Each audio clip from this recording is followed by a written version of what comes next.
Every year is a gift, and every birthday is a reason to celebrate. So tonight was another birthday to remember. Let's G!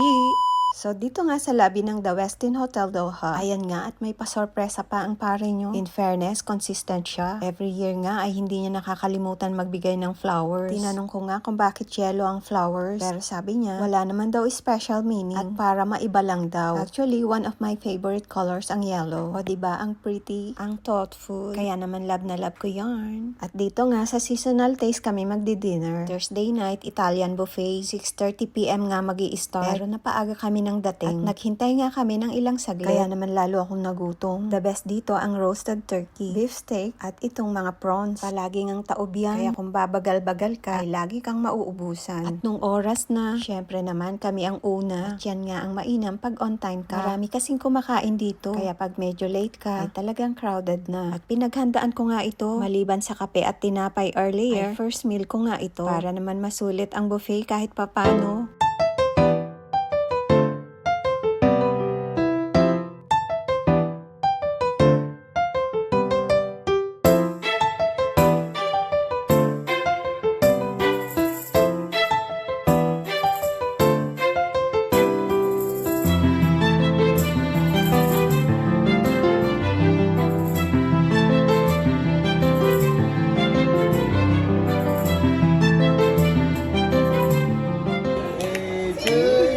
Yang iya ba?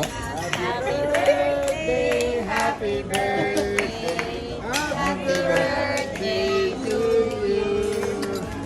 Happy birthday, Maroy! Ano mula? Ewan ko ba, expected ko naman to. Kaya lang this time, medyo nahiya nga ako. Ang dami kasing tao. Syempre, hindi naman papayag ang pare nyo na walang ganito. Complimentary naman ito. Basta ire-request lang. At bago nga matapos ang lahat, syempre, mag-ice cream muna kami.